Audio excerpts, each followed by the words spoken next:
Okey, untuk kupasan kita kali ni, kita akan bongkar satu sisi sejarah Iran yang mungkin akan ubah terus cara anda pandang negara tu. Serius, bersedialah sebab ini satu pendedahan yang agak mengejutkan.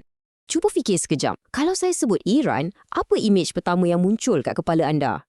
Mesti terbayang pasal revolusi dia, pemimpin-pemimpin agama berjubah atau identiti Syiah dia yang sangat kuat tu kan? Dan ya, jawapan tu memang tak salah.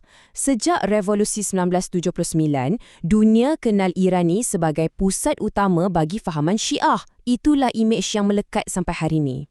Tapi, macam mana kalau saya cakap, imej tu sebenarnya cuma sebahagian kecil je daripada keseluruhan cerita? Nah, sekarang bersiap sedia sebab sejarah sebenar Iran ni jauh lebih rumit dan sangat-sangat berbeza dari apa yang kita selalu sangka.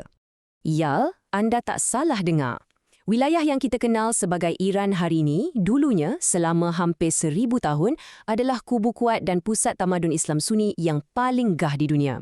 Inilah realiti sejarah yang ramai tak tahu, yang macam dah hilang di telan zaman. Jom, kita undur masa sekejap. Kita kembali ke zaman keemasan ni, satu era di mana bumi Parsi bukan sekadar sebuah wilayah, tapi dia adalah jantung intelektual bagi seluruh dunia Sunni. Dan kita bukan cakap pasal calang-calang ulama' tau. Kita cakap pasal gergasi-gergasi ilmu yang karya-karya mereka tu sampai hari ni menjadi rujukan utama seluruh umat Islam.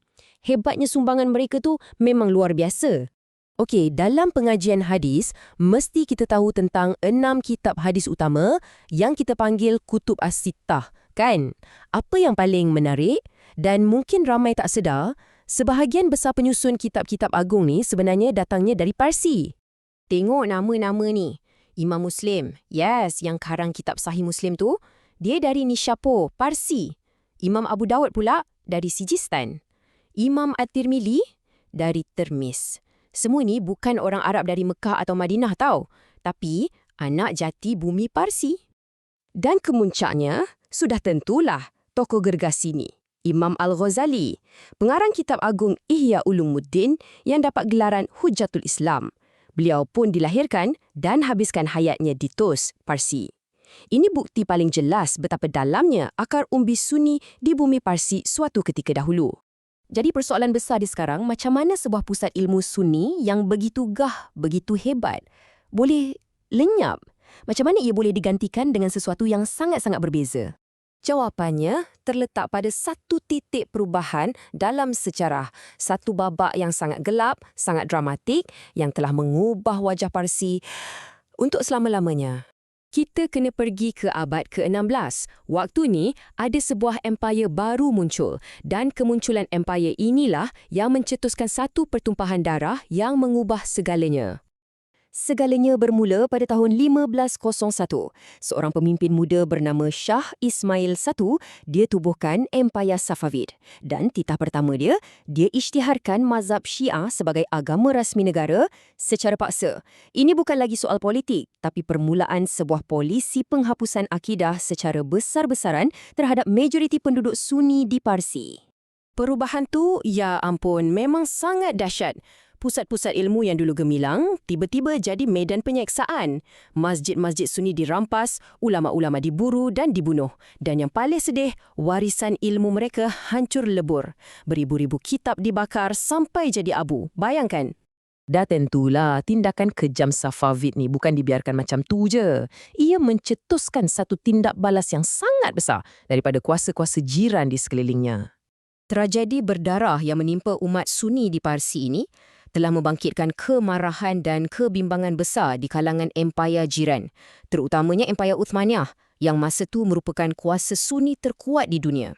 Berita tentang kekejaman ni akhirnya sampai ke telinga pemerintah Uthmaniyah masa tu, Sultan Salim I.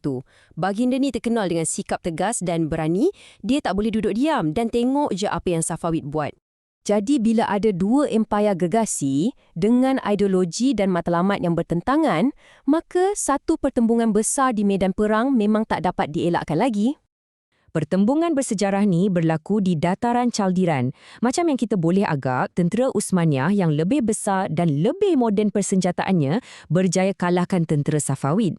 Tapi, adakah kemenangan ni cukup untuk ubah balik keadaan di Parsi? Dan inilah bahagian yang paling tragis sekali. Walaupun Uthmaniyah menanggap medan perang, tapi dah terlambat. Misi Safavid untuk mensyiahkan Parsi tu dah pun berjaya. Proses paksaan tu dah begitu mendalam, sampaikan ia dah tak boleh diundur balik. Okey, jadi bila kita dah tengok semua sejarah yang hilang ni, apa pengajaran sebenar yang kita boleh kutip?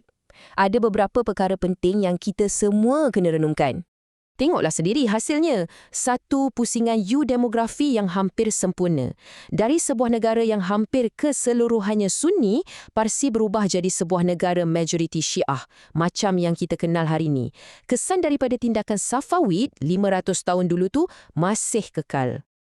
Jadi apa kesimpulan dia? Sejarah ni jadi satu peringatan yang sangat jelas bahawa identiti sesebuah bangsa tu boleh diubah 100% oleh kuasa politik yang zalim. Ia tunjukkan betapa rapuhnya sesebuah warisan tu kalau tak dipertahankan. Dan sebagai penutup, kisah sejarah Iran yang hilang ni tinggalkan kita dengan satu soalan besar yang kita kena tanya diri sendiri.